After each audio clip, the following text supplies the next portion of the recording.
এই হচ্ছে অবস্থা। আমরা গতকাল দেখিয়েছিলাম মেডিকেল কলেজের, কলকাতা মেডিকেল কলেজের যে নাইট শেল্টার, সেই নাইট শেল্টারের কি হাল। আর ঠিক 24 ঘন্টার মধ্যে বদলে গেল ছবি।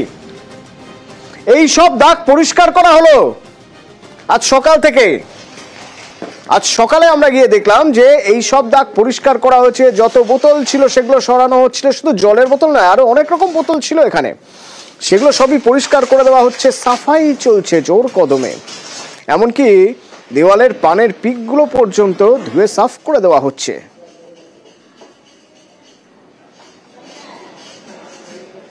কিন্তু এতদিন কেন করা হয়নি, এখন কেন হচ্ছে?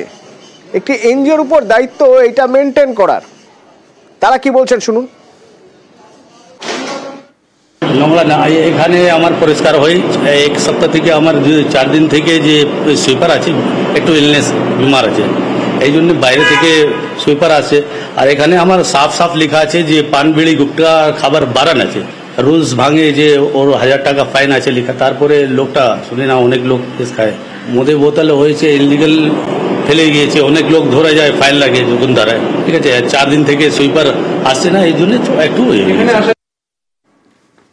আর এইসব পরিষ্কার করার পর যারা রোগীর পরিবার পরিজন, যারা এই নাইট শেল্টারে মানে দিনের পর দিন নোংরা অবস্থা বলে এসেছেন, তারা কি বলছেন শুনুন।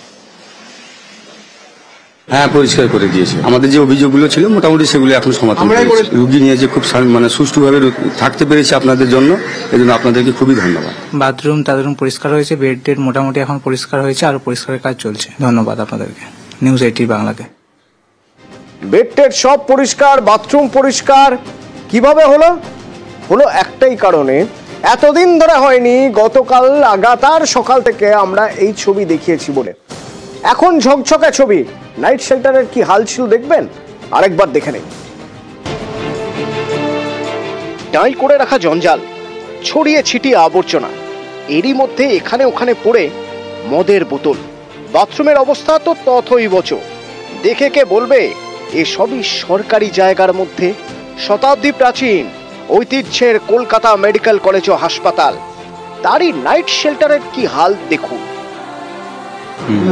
জলপাইগুড়ি থেকে পরিষ্কার পরিচ্ছন্ন না, পরিষ্কার পরিচ্ছন্ন একদম নেই। বাথরুম খুবই নোংরা। যেখানে থাকেন বেড খুব কম পরিষ্কার করা হয়। ইমার্জেন্সির ঠিক পাশেই রোগীর আত্মীয়দের জন্য নাইট শেল্টার। 75 টাকার বিনিময়ে থাকতে পারেন রোগীর পরিজনরা। একতলায় ক্যান্টিন, দোতলায় মেয়েদের থাকার জায়গা, 3 ও 4 তলা ছেলেদের জন্য নির্দিষ্ট। সব মিলিয়ে 70 জনের থাকার ব্যবস্থা। সেখানেই এই হাল। এই যে রাত্রিনিবাস, সেই রাত্রিনিবাস একেবারে অপরিচ্ছন্ন। উল্লেখযোগ্য বিষয় হচ্ছে এখানে রোগীর পরিবারেরা থাকেন, মাত্র 75 টাকা মূল্যে এখানে তারা থাকতে পারেন। কিন্তু সবচেয়ে যেটা উল্লেখযোগ্য বিষয় তা হচ্ছে এই রাত্রিনিবাসের একেবারে ওপরে চলছে নেশার আসর, ওপরে বসছে নেশার আসর, এবং এমনটাই ছবি কিন্তু উঠে এসেছে।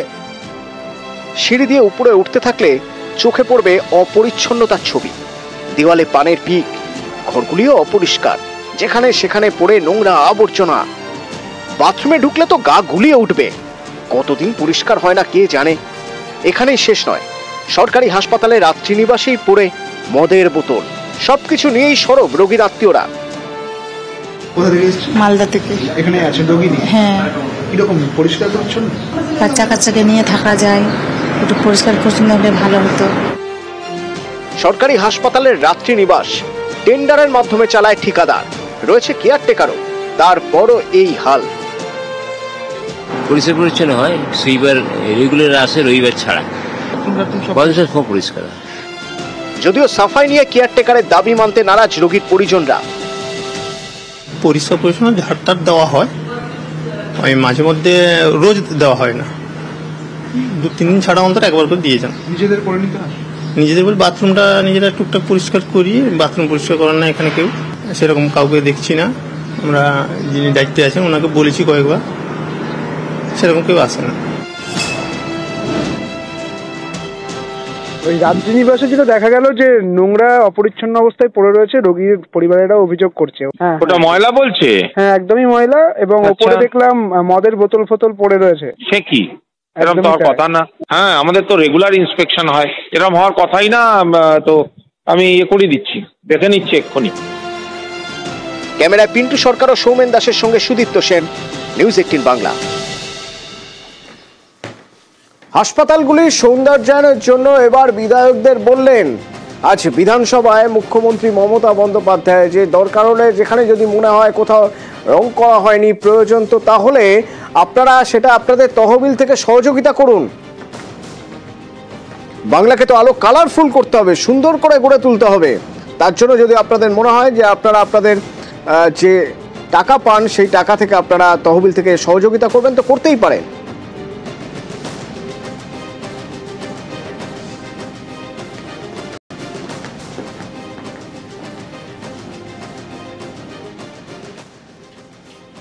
আর আমরাও আমাদের কাজ করব, ঠিক যেখানে যেখানে দেখবো অব্যবস্থা ঠিক সেইখানে পৌঁছে যাবে আমাদের ক্যামেরা, আমাদের বুম, আমার সহকর্মী।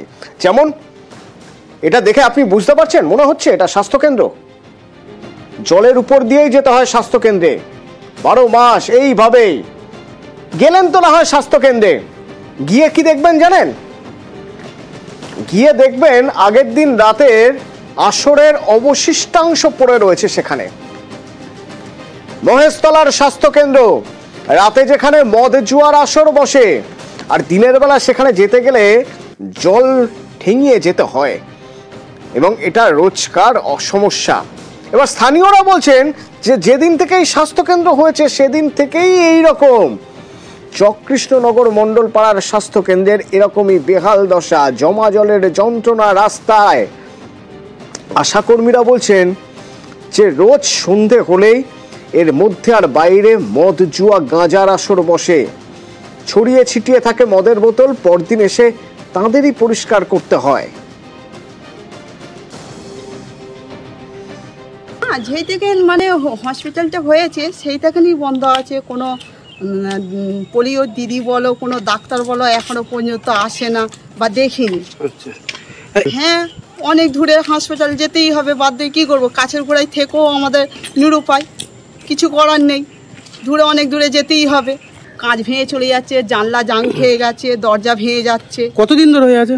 হ্যাঁ, প্রায় এই মানে 10-15 বছর। মদ টদেরও তো এখানে দেখা যাচ্ছে বোতল টোতল পড়ে। হ্যাঁ, নেশাপানি করে। পড়ে থাকলে তো যা হবার তাই হয়। পড়ে আছে, কেউ বললে ওলানি, পড়ে থাকলে তো হবেই। মদের বোতল নিয়ে জল খাচ্ছে, জলের বোতল, মদের বোতল, গ্লাস, এমনকি ছেঁড়া যত রকমের আমাদের ওষুধপত্র সব পড়ে আছে। আমরা নিজেরা এসে গুছিয়েছি। এখানে বমি করা হাসপাতালের মধ্যে কোনো নিরাপত্তা না, এই তো অবস্থা পুরো ভেঙে সব করেছে। কোনো প্রশাসনিক ব্যবস্থা কিছুই নেই, আপনাদেরই সমস্যা। সিকিউরিটি নেই, আমরাই নিজেরাই সব পরিষ্কার করলাম। মানে এইভাবেই চলতেই থাকে? এইভাবেই চলে। পেশেন্ট আছে? হ্যাঁ, পেশেন্ট আসে, ডাক্তারবাবু আসেন, পেশেন্ট আসেন। আর এদিকে কাউন্সিলর তিনি মেনে নিচ্ছেন যে এই স্বাস্থ্যকেন্দ্রে অসামাজিক কাজ হয়, পাশাপাশি তিনি এটাও দাবি করছেন যে যারা করে তারা স্থানীয়, আর বাকি যারা রয়েছেন যারা দেখতে পাচ্ছেন তারাই বা আপত্তি করেন না কেন, তারাই বা তাদের বারণ করেন না কেন?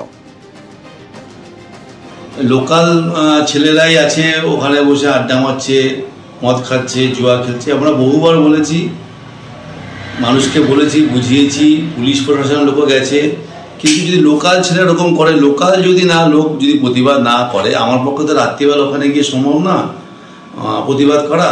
লোকাল ছেলেরা এসব করছে, বাইরে কেউ আসছে না, এটা ভেঙে আছে। আমিও বহুবার বলেছি, যেহেতু ওইখানকার পরিবেশের খারাপ বলে কারোর ইন্টারেস্ট না যে কাজগুলো করা, কারণ সত্যি ওখানকার অবস্থা খুব খারাপ।